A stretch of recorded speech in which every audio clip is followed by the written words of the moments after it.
Right, this is the time and the day set for a probation violation hearing in the matter of People versus Kiera Nicole Mullins. Ms. Mullins is here with her lawyer, Mr. Ross Truckee. Also present is Daniel Frazine from the probation department.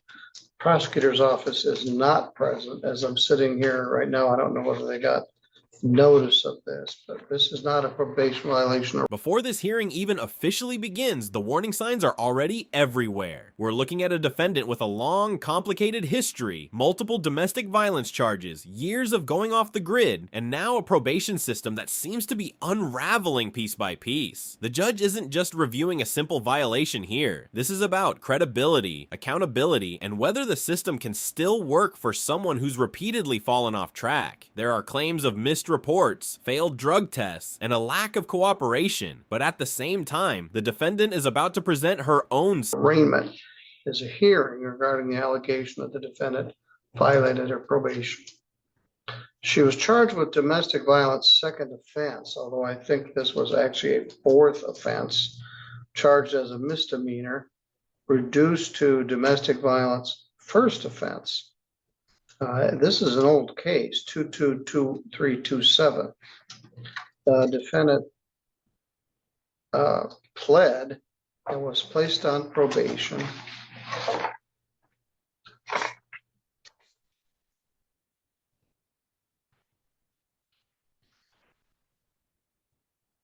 On January 6th of 2023, Daniel Frazine was assigned to supervise this probation, and it's had a rocky road. There was a previous warrant for failing to comply with probation.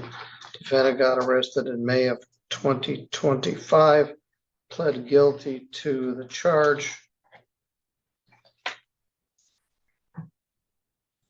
I'm not sure what happened because it shows another plea. That must be the June 2nd of 2025. She was AWOL for some time. And then we got the case back on track. On June 2nd, she was placed on a 12-month probation, 13 days jail, credit 3, leaving 10 days to serve deferred. She was not eligible for a deferral. She was to have no contact with the complaining witness, who was James Cooley, and no assaultive or threatening behavior, no alcohol, sign of release, take her medications as prescribed. Then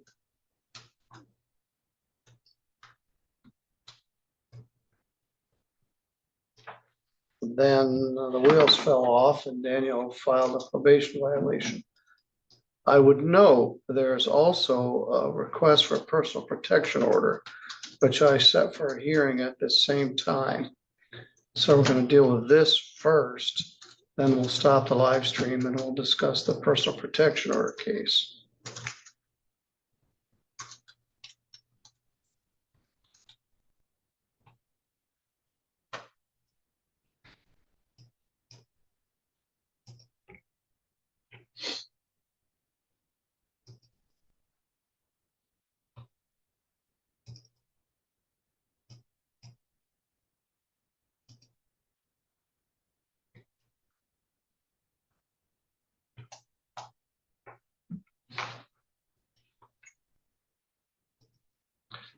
Daniel Frazine filed a probation violation petition in January. He alleges she was placed on probation on June 2nd of 2025. And bear in mind, it's a 2022 case. So there was a big gap between when the defendant was first here and when she finally pled and got sentenced. He alleges that she failed to report to probation as required by the probation officer, failed to pay fines and costs, failed to abstain from the use of drugs or alcohol or test on demand, failed to participate in treatment, and failed to abstain from any assaultive or threatening behavior. That was set for February 11th at 9:30 a.m. The defendant did appear at that time. and pled not guilty to these allegations. There's a history in here of the travails in this file. Daniel also has a recording of what's apparently a very abusive telephone call between the defendant and her mother and some other issues. The court has not heard it. Daniel has, as I understand it, shared it with Mr. Truckee, and as I indicated, the prosecutor isn't here. Mr. Truckee, what's your client's position here today? Ms. Mullins would admit to violation of Article 3, failing to report.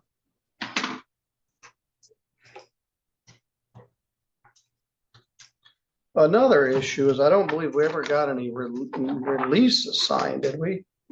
No, I tried twice since I was in court last time to confirm with Pivotal Family Center about treatment, and they both said they don't have ROIs, so they could not confirm she was in or not in treatment. I did confirm with KOCC that the only test that she has ever done was back in, I believe it was September, with a positive test for marijuana.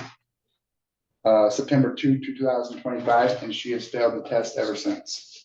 I suppose I should place you under oath. You swear or affirm any testimony you're about to give here will be true to the best of your knowledge and belief? I do. And testimony you just provided regarding your follow-up on this probation are also true to the best of your knowledge and belief? I do, yes. All right, so we don't know one of the things she was supposed to do was sign a release. In fact, I mentioned it again when she was here last time. We still don't have any releases. She admits failing to report, or I guess it's sufficient. You're also indicating she wasn't testing, and we don't have a release. Is that your understanding? Ms. Mullins does report her services are through ISK, Integrated Services Kalamazoo. We understood she was seeking, but we've never been able to get a release from any of these agencies to find out, is she actually there, what she's doing, what she's participated in. And when she was here in February, I again reiterated the fact that we needed releases. We did confirm that she was in treatment. Well, attempted to confirm that she was in treatment, and never really quite got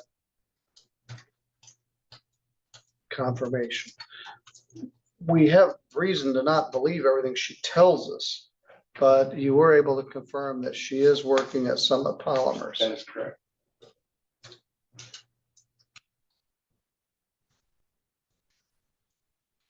All right, the petition alleges in the very first article that you failed to report to your probation officer as required. The also allegations you failed to pay fines and costs. Has she paid anything on the fines and costs? No, not as of this morning, on the 5th. And did you have a treatment program that you wanted her to participate in? The court, I believe, told her to participate in treatment and then sign a release for the. And we don't have it, so we don't know what she's done. All right, so then the allegation of assault and threatening behavior would include this voicemail message you got to her mother.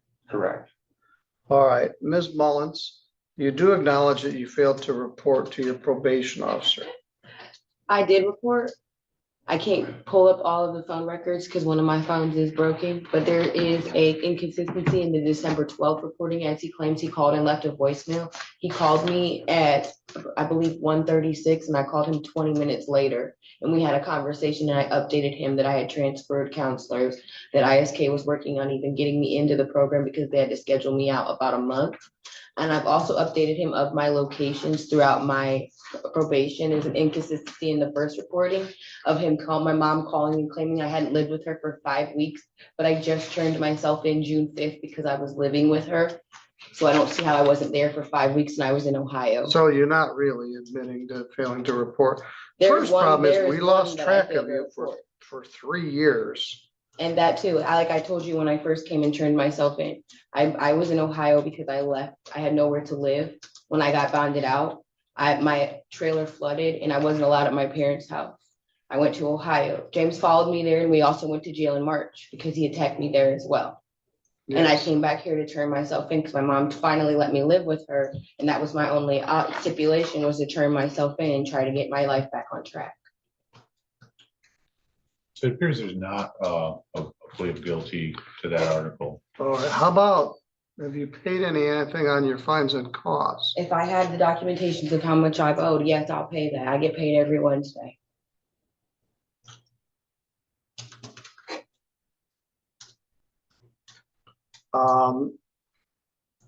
What do we know about Article 8 and 10, failing to abstain from the use of drugs or Well, alcohol? in addition to admitting on record at her arraignment that she was still using marijuana and she knows that she's not supposed to, we have the positive test on 9/2 and then months of mistesting. Which I explained to him because it was $25 a test and I was not working and I was living in my car in the homeless shelter. But he knew that. All right, Article 9, failing to participate in treatment program as directed by the probation Can't department. verify any of the treatment. And was instructed numerous times to sign an ROI, so The Family Health Center in Alcott, I did sign with. They said he's never called. they said that she signed a release to consent to treatment, not a release of information. So that's what they were not able to get me. As you can see, obviously from the demeanor, there is a difficult situation with dealing with Miss Mullins. I'm not I usually that would, I'd difficult to object deal to with. that. Being Ever. part of Yeah, well, that wasn't a response to a question. But then no assault or threatening behavior. What can you tell me regarding that? Since everybody likes to call me mentally ill, it's dealing with my mother using my child as an emotional weapon against me. And yes, I snapped off because I wasn't allowed to spend Christmas with my son. But I don't see how that has anything to do with my probation. Well, you're charged with domestic assault and you've got some other assaultive convictions in your past. Dealing with the same one person that I've ever had any type of assaultive issues with. And the only other person in my life that has brought me to the point of being that with her are two people in my life, James Cooley and Nicole Mullins. I've never had issues with anybody else outside of that. All right, where is James Cooley now? Exactly. Well, where is he? I'm not allowed to know, and I don't have contact with him. She contacts him for my son. He talks to my son more than I do. All right. I don't know. He's your son's father? No, he is not my son's biological father. Okay. He is the most toxic relationship I've ever been in, and I was fighting for my life to get out of that relationship. All right, well, this was way back when. The more difficult relationship has been with your mother. And it always will be, sir. I'm sorry, but I can't have a relationship with somebody like her, and I never will. But that doesn't make me a bad mother. She can file PPO. I don't ever want to be around her again. I just want my son back. That's Well, only the problem that's and- ever been. Let me touch on that for a minute. I don't have control for that. No, but the PPO is kind of outrageous. Well, I Me and her haven't- have been on good we're terms gonna- as we're of the gonna- beginning of this We're gonna month. get to the PPO here in a minute. Now, Daniel, your recommendation originally was just for 10 days jail and revoke the Just probation. deferred time, correct. So she had been placed on a probation. The sentence was for a deferred time. I didn't ask for any additional time. I just figured Just close this probation out. closed it. The way I looked at it was, that's probably what she would have been given if there was no probation. We tried to assist, it didn't work out, so just go back to the drawing. Yeah, there's always a question. Should you punish someone for trying and failing? On that point, Your Honor, I'd requested the underlying complaint police report from both the prosecutor's office and Mr. Frazing, and it's not been made available to me. So I'm left very hamstrung with knowing what the crime this punishment is about. I've had Ms. Mullins' version relayed to me by herself, but I'm not aware of Mr. Cooley's conduct, the police investigation, the injuries sustained or not, any of that. Mind you, he attacked me in my house. Well, like I said, well, I'm chagrined by that. A, the prosecutor should have provided it. B, Daniel should have provided it. And B, you shouldn't show up and say, hey, I don't have it. You should have gone to the office and said, where is it?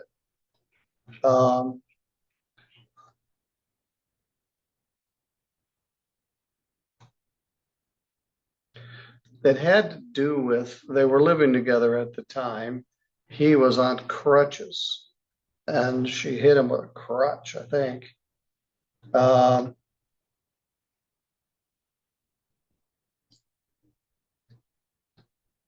Yeah, she hit him in the head with a crutch and his head started to bleed. That was what the original allegation was.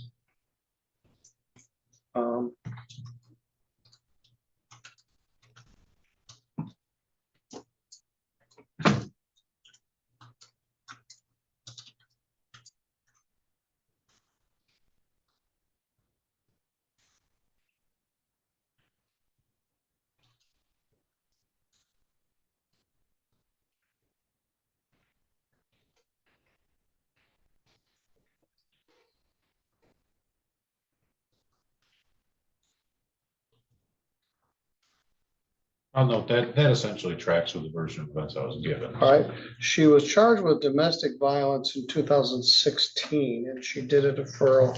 That matter was completed. She was charged with domestic violence, second offense.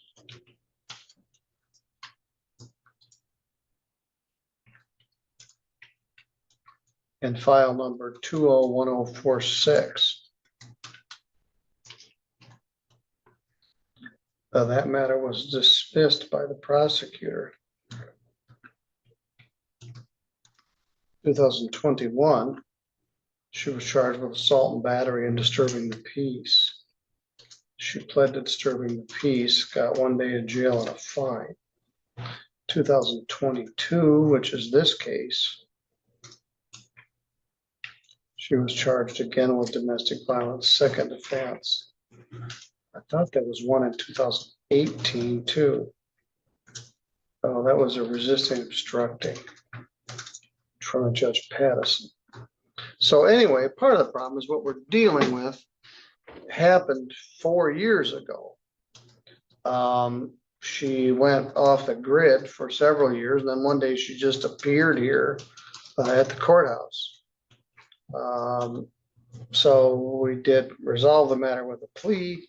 I deferred to jail. What I wanted to do was see how she was doing in counseling, and I've never been able to see it. I didn't want her to use any drugs or alcohol, including marijuana. That hasn't failed. I don't know anything about alcohol or anything else. The main concern is I never got any confirmation about any kind of treatment. She disappears for 3 years, shows up, I put her on a probation, and then it's like things evaporate once again. Then assault cases, we have an additional condition of no assaultive or threatening behavior. That's over and above criminal behavior. Assault and battery have specific definitions under the law. Assaultive or threatening behavior could be simply yelling at somebody, causing a scene or disturbance or other things short of an actual assault. Daniel contends this voicemail, angry, profane voicemail to your mother was assaultive or threatening behavior, and you've acknowledged it, you've snapped and went off over the telephone. This would all just could go away, except for the fact that you have a son and your mother has been appointed as temporary guardian of your son. Again, that's outside my purview. That's from the probate court. And because of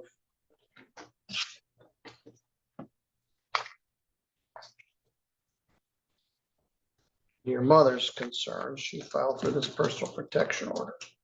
You have a couple of options when you get a personal protection order. You can grant it, you can deny it, or you can set it for a hearing. So I was reluctant to just grant it without more information, because then it's gonna be very difficult for you to have contact with your son. It already is. I understand. And your only and primary goal is to get your son. And she can have the PPO. So All I right. wouldn't want to be around her anyway. However, the court has some concerns about the safety of your son, and you're living in your car, No, I'm not living in my car. I mean, during the pendency of this. That was a small increment of time. Ask me about where I've been for the past 6 months. Ask me how long I've kept the 2 jobs that I've been All right, working. well, let me ask this. How long have you been at the place you've been for? 6 months. All right, where is that? 823 North Church Street. It's my best friend's house, the 4-bedroom house. Yes, and you told me that at the time of Can be the. inspected, CPS, anything. Never had a problem there. All right, and you told me that person. She's brought my son there 4 times. He stayed the weekend there twice already. She's All right. never had a problem with me. All right, I'm glad you got a place. Tell me about your jobs. I work at McDonald's on Portage Road in Kalamazoo. I also work at Summit. That's where I came from straight today. I work 6 a.m. to 2:30 at Summit Polymers, Plant 18, and I work 4 p.m. to 10 p.m. at McDonald's on Portage Road. Daniel, were you aware of McDonald's? No, I was not. I can provide pay stubs. They're just all virtually on my phone. Everything I have is virtually on my phone.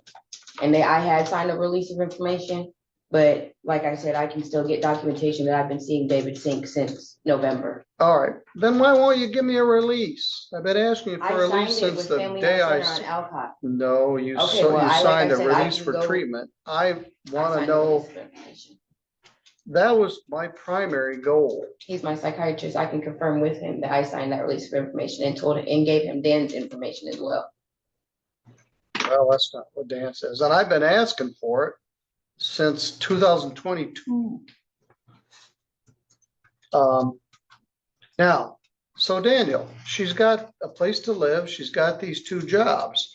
If I pull the pin and give her 10 days in jail, she's gonna lose both jobs.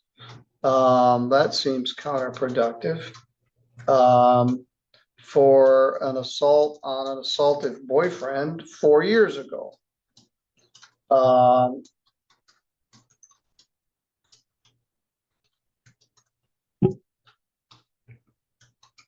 I do believe there's enough evidence by admissions in your testimony to show that she has violated her probation. I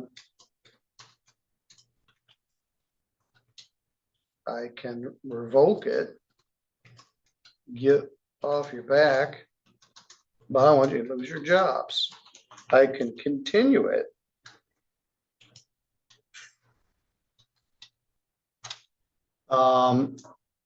And continue to supervise this. And your position is, well, I lost my trigger and I snapped. I haven't heard this thing. I may want to hear it. It was very upsetting to everybody else. That it's like, well, I lost my temper, so too bad. They need I'm to not deal with saying it. it like that. I was very upset. As a mother, I don't play about my child. And when she's using him as a weapon because of whatever she's going through internally, I snapped because this is so outrageous and wrong.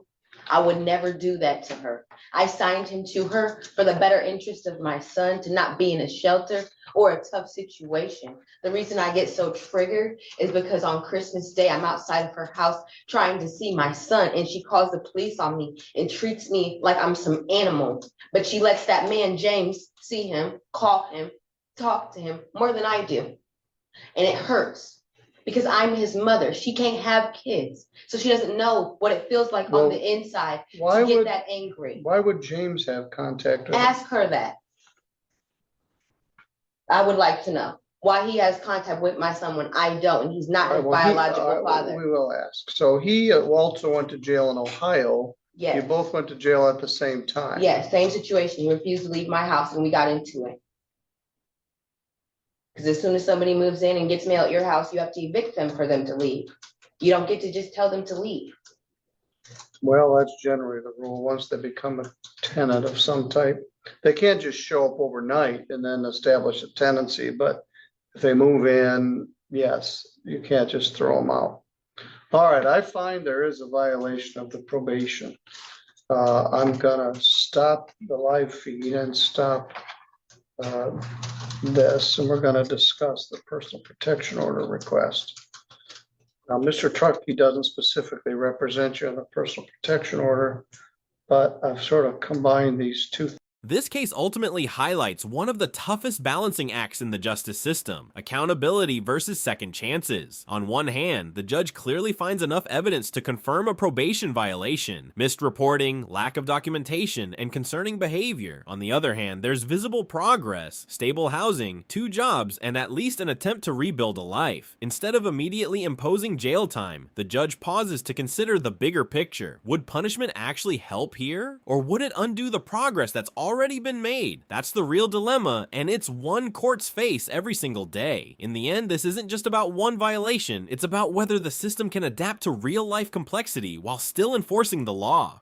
If you found this case as intense and thought-provoking as we did, make sure to hit that like button, share your thoughts in the comments, and don't forget to subscribe for more jaw-dropping courtroom breakdowns.